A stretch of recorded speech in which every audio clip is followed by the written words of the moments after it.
अब हम आते हैं धारा 84। धारा 84 बताती है विकृतित व्यक्ति के कार्य, मतलब कोई विकृतित व्यक्ति है तो उसे धारा 84 के तहत क्या मिलेगा, संरक्षण मिलेगा। उसका जो अपराध है उसे अपराध नहीं माना जाएगा।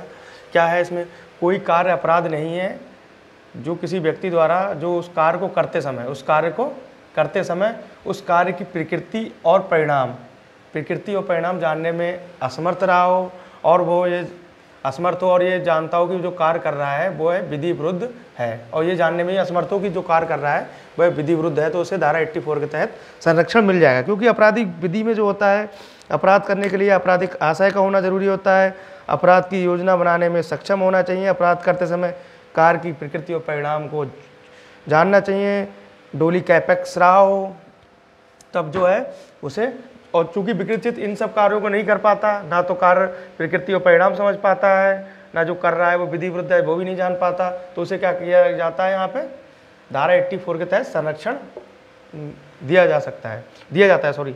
अब आता है इसमें एक मामला है मैकनाटन का मामला।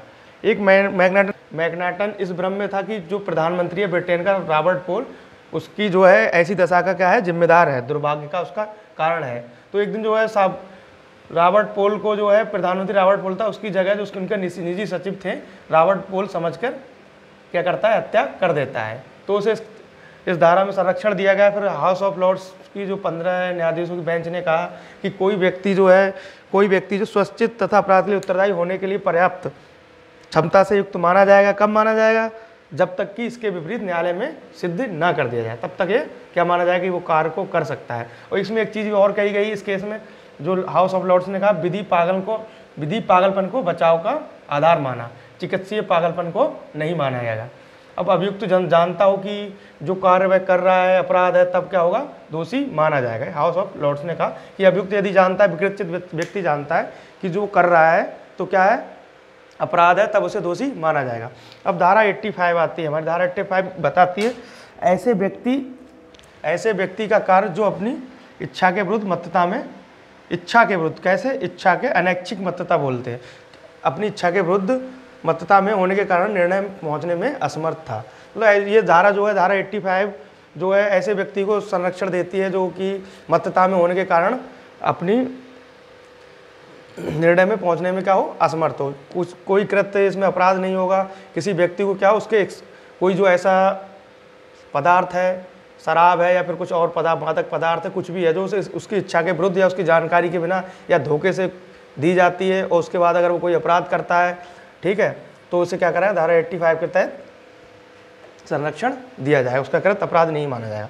अब एक आती धारा 86, किसी व्यक्ति द्वारा जो मत्तता में है, क्या इसमें मत्तता में है, किया गया अपराध जिसमें विशेष ज्ञान एवं आशय का होना अपेक्षित है। मतलब कोई व्यक्ति अपने आप शराब पीता है या फिर कोई ऐसा पदार्थ लेता है जिससे कि वो अपनी मतलब नशे में होने के कारण कोई अपराध कर दे, तो क्या होता है, ये धारा किसी भी बचाव को नहीं देती, बल्कि धारा 85 पे क्या करती है, प्रतिबंध इसके दुरुपयोग को रोकने के लिए बनाई गई है। 86 लॉर्ड मैकाले ने जो इसका निर्माण किया है, 85 के दुरुपयोग को रोकने। ये अनैच्छिक महत्ता है, ये ऐच्छिक महत्ता है, मतलब अपने आप शराब का सेवन करता है या जानबूझ कर लेता है, तो ये जो धारा क्या करेगी, बचाव नहीं देगी।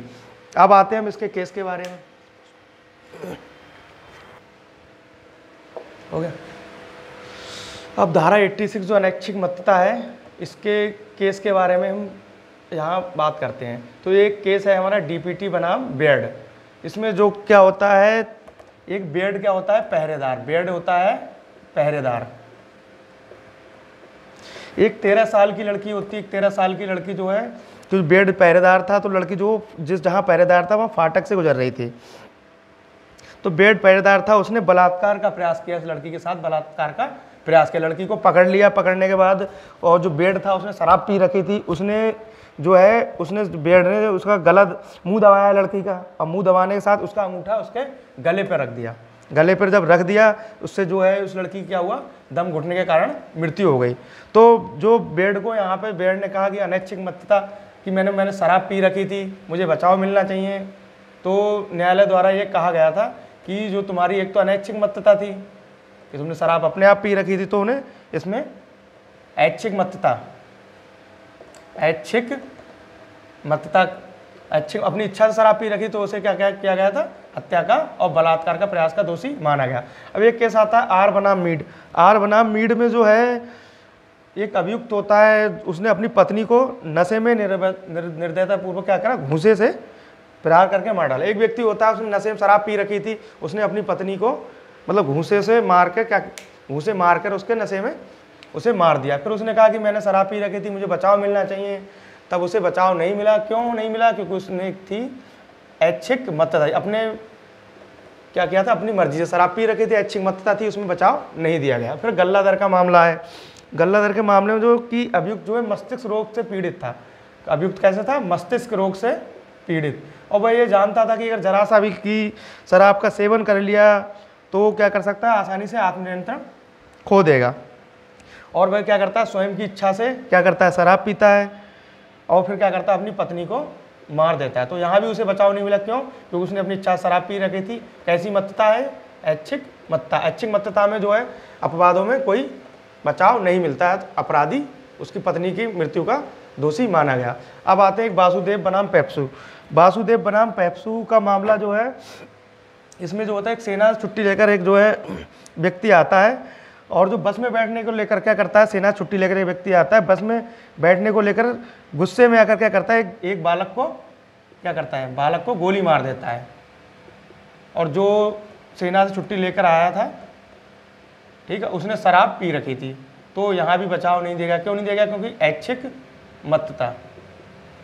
अब आता सारथी बनाम पेप्सू। इसमें ये भी किससे संबंधित है? ऐच्छिक मत्तता से। इसमें भी बचाव नहीं दिया गया था। ठीक है, धन्यवाद दोस्तों।